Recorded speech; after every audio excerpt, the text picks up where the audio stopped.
नमस्कार, मैं अनु। आप देख रहे Aryabhatta times. Bihar board intermediate परीक्षा 1 फरवरी यानी कल से शुरू हो रही है। यह परीक्षा 12 फरवरी तक चलेगी। इसके साथ ही नियोजित शिक्षकों का राज्य करने का दर्जा देने के लिए साक्षरता परीक्षा के लिए ऑनलाइन आवेदन की प्रक्रिया कल से शुरू हो रही है। अध्यक्ष आनंद किशोर ने क्या कुछ कहा, आइए देखते हैं। समाप्त होने के 4 दिनों के उपरांत उस एडमिट कार्ड को, साइंड एडमिट कार्ड जिस पर शिक्षक इत्यादि का हस्ताक्षर है, उसको पुनः डीओ ऑफिस में समर्पित करना अनिवार्य होगा। तो ये सारी प्रक्रियाएं, चूंकि इस प्रकार की सक्षमता परीक्षा नियोजित शिक्षकों के लिए पहली बार आयोजित की जा रही है, इसलिए एक एक इसके स्टेप पर ध्यान देना आवश्यक है। सभी शिक्षक अभ्यर्थियों से अनुरोध है कि पूरी प्रक्रिया को, जो गाइडलाइंस दिए गए हैं, उसको अच्छे से पढ़ें, समझें। जो ट्यूटोरियल्स भी बिहार बोर्ड द्वारा कल तक अपलोड किया जाएगा, उसके भी सभी स्टेप्स को अच्छे से देखने के उपरांत ही आप इस परीक्षा में भाग लें।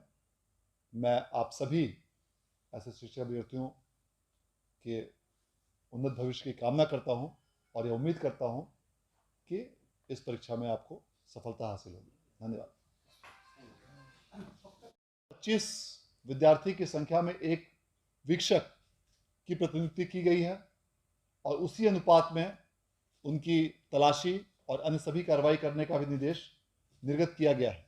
आयोजन 26 फरवरी 2024 से लेकर 13 मार्च 2024 के बीच किया जाएगा। राज्य के अलग अलग परीक्षा केंद्रों में, विभिन्न जिलों में इस परीक्षा का आयोजन किया जाएगा 26 फरवरी से लेकर 13 मार्च की अवधि में। जहां तक ऑनलाइन परीक्षा का प्रश्न है, जैसा कि अभी बताया गया कि कंप्यूटर पर प्रैक्टिस करना अपेक्षित होगा।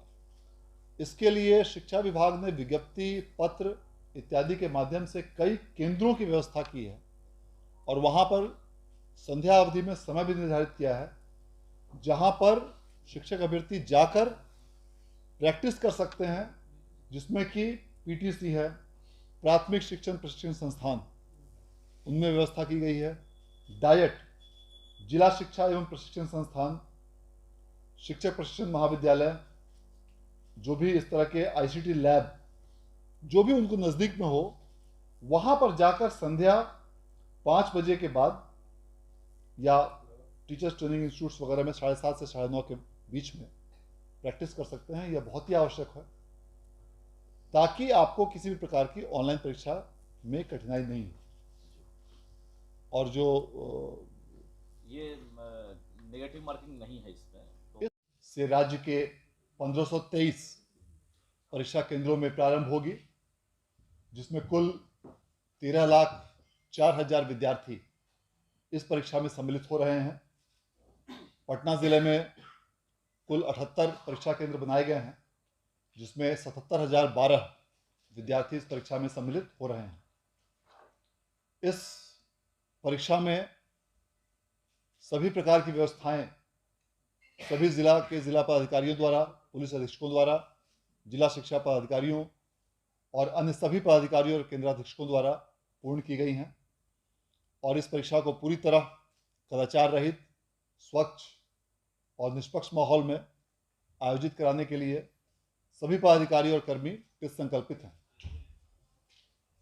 परीक्षा केंद्रों पर सभी अभ्यर्थियों को परीक्षा प्रारंभ होने के आधे घंटे पहले तक ही प्रवेश की अनुमति दी गई है और इस आशय की सूचना सभी परीक्षार्थियों को पूर्व में ही अखबारों में विज्ञप्ति के माध्यम से दी जा चुकी है और उनके प्रवेश पत्र पर भी इस आशय का स्पष्ट उल्लेख किया गया है कि किसी भी परिस्थिति में आधे घंटे के बाद, परीक्षा शुरू होने के आधे घंटे जब बच जाएंगे, उसके बाद उनको प्रवेश की अनुमति नहीं दी जाएगी।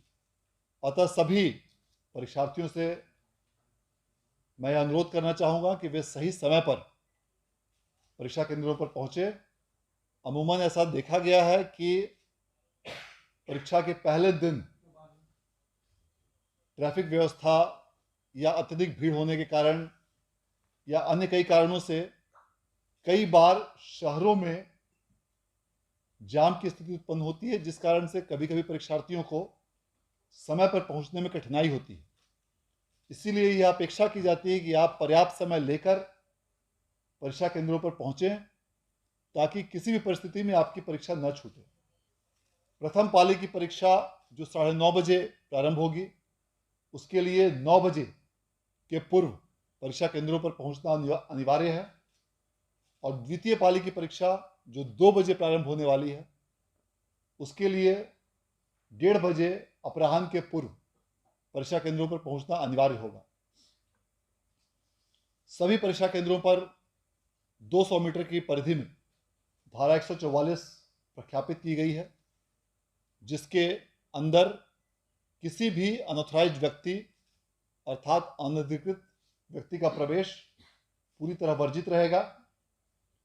परीक्षा केंद्रों पर सभी प्रकार के इलेक्ट्रॉनिक उपकरण, मोबाइल, इलेक्ट्रॉनिक वॉच इत्यादि को ले जाना प्रतिबंधित किया गया है।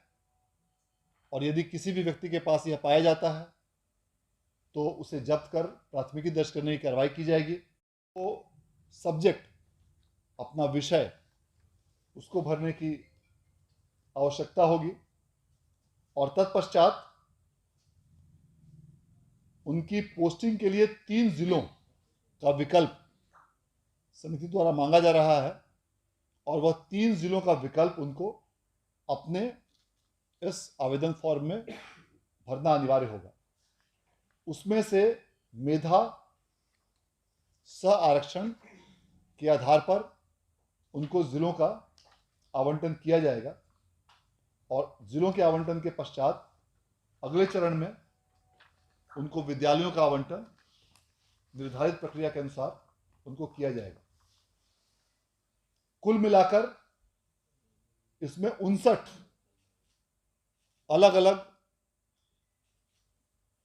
प्रकार की परीक्षाएं ली जाएंगी, जिसमें प्राथमिक कक्षा के लिए कक्षा 1 से 5 के लिए एक परीक्षा होगी, कक्षा 6 से 8 के लिए 8 विषयों की परीक्षा आयोजित की जाएगी। पूर्व में जो विज्ञप्ति प्रकाशित की गई थी उसमें 7 विषयों का उल्लेख किया गया था। उसके अलावा एक बांग्ला विषय भी इसमें जोड़ा जा रहा है, जिसके संबंध में कल अखबारों में विज्ञप्ति प्रकाशित कर दी जाएगी। माध्यमिक विद्यालय कक्षा 9 से 10 के लिए कुल 19 विषय निर्धारित किए गए हैं। इनमें पूर्व से जो 17 विषय अखबारों में विज्ञप्ति में प्रकाशित किया गया था, उन 17 विषयों के अलावा 2 अन्य विषय अर्थशास्त्र और गृह विज्ञान को भी आज जोड़ा जा रहा है और इसके संबंध में भी कल तक अखबारों में विज्ञप्ति प्रकाशित की जाएगी। और इसके अलावा 11वीं और 12वीं के लिए 31 अर्थात कुल 59 विषयों में अलग अलग परीक्षा लिए जाने के संबंध में कार्रवाई की जा रही है। जैसा कि पूर्व में ही सूचित किया जा चुका है, यह परीक्षा ऑनलाइन रूप से आयोजित की जाएगी, अर्थात कंप्यूटर बेस्ड टेस्ट होगा और इसकी अवधि 2.5 घंटे की होगी। इसीलिए ऐसे सभी शिक्षक अभ्यर्थी से यह अनुरोध किया गया है कि वे इस प्रकार की ऑनलाइन परीक्षा हेतु अभी से ही प्रैक्टिस प्रारंभ कर दें और इसके लिए उन्हें कई अलग अलग संस्थानों का विकल्प भी दिया गया है, जिसमें पीटीसी प्राथमिक शिक्षक प्रशिक्षण संस्थान, डाइट या ऐसे कई विद्यालय हैं जहां पर आईसीटी लैब की स्थापना की गई है। इनमें से कहीं पर भी वो जाकर निर्धारित अवधि जो शिक्षा विभाग द्वारा निर्धारित की गई है उसमें वे कंप्यूटर का प्रशिक्षण ले सकते हैं, ताकि उनको ऑनलाइन परीक्षा देने में किसी प्रकार की कठिनाई नहीं हो। इसके अलावा यह प्रावधान किया गया है फॉर्म भरते समय कि जो भी विवरणी जो भी हम लोगों ने बताया, यह जब शिक्षक अभ्यर्थी भरेंगे तो विवरणी भरने के पश्चात उन्हें रिव्यू का बटन दिया जाएगा।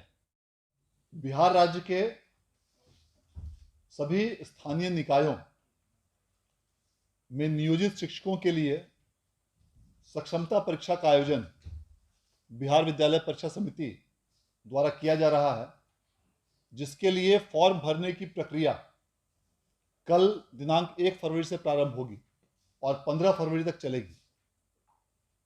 इस बार सक्षमता परीक्षा के लिए फॉर्म भरने की प्रक्रिया में कई महत्वपूर्ण बिंदु हैं, जिनकी ओर सभी अभ्यर्थियों को ध्यान दिया जाना अत्यंत ही आवश्यक है। यह फॉर्म ऑनलाइन रूप से सभी नियोजित शिक्षकों द्वारा भरा जाना है और इस फॉर्म को भरने के लिए विस्तृत रूप से गाइडलाइंस भी इशू किए गए हैं।